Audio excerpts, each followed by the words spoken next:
On this episode, algae in the bioretention, bedrock on the batters, what do these two things have in common in this system?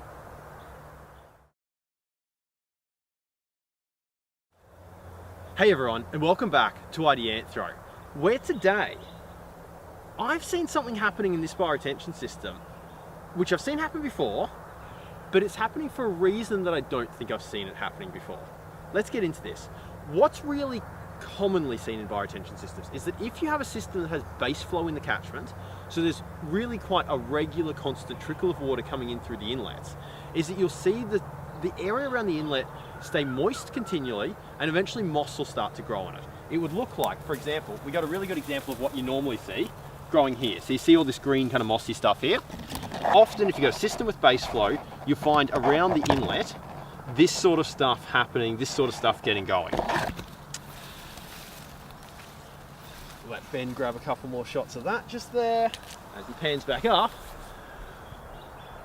What's different about this system though is that it's not really isolated to the inlet.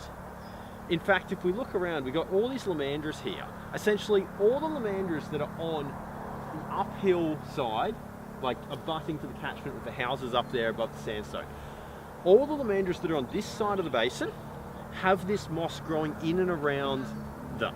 Where we've got some gaps in amongst the lamandras and it's really just sandy and getting baked by the sun, it's not there, so it's clearly being dried out.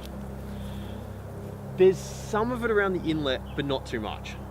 And so this got us kind of scratching our heads. Well, why is this happening? It's not in this system isolated to the inlet. What's going on? And what's more than that, it's not a particularly big catchment and it doesn't appear to have a constant base flow. So why is it happening? What I think is happening, have a look behind me here. There's all this bedrock. There's all this really shallow bedrock. In fact, let's come for a wander. We'll give you a better look at it. What we've got all this really shallow bedrock here. We'll come through. What I suspect is happening, and I do not know that this is the case, so this is kind of one of those, maybe here's a hypothesis sort of videos. I think that we've got this shallow bedrock, and so up in the catchment, it rains. What water is landing on the pervious surfaces is sinking down through those surfaces, hitting the bedrock quite shallow, and it can't go down any further, so it's then running off horizontally along those surfaces. Now normally, if we hadn't just dug a whopping great big hole here, right, that would just continue as interflow until it finally got down to the creek or maybe re-expressed on a hillside or something.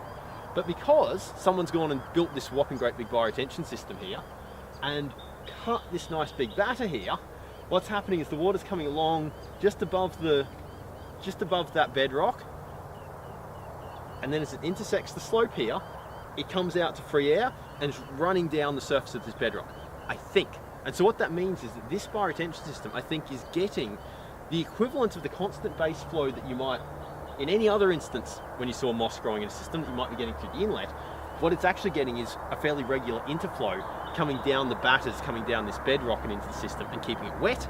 And of course that wetness creates the environment that the moss needs to grow in. And it's been just enough for it to get established where there's shade underneath the plant. So it's clearly not running all the time. It's not running right now down the edge. So I should really come back in the rain or the day just after some rain next time. There's a follow-up video for us. Come back and have a look and see if this hypothesis is true. But if it is true, what it's doing, it's creating the environment underneath the lamandras. That moss can get established. Where it's got shade, it stays wet for longer and it can kind of grow and do its thing there. And where we've got some gaps in the plants, the hot sun's baking it dry and it's not appearing there. I just wanted to share that with you because it's an interesting observation. I haven't seen that before. I don't know for sure if it's true, but I'm definitely going to come back and check it out in the future and I'll let you know what I find. That's it. Thanks for tuning in. We'll see you next time.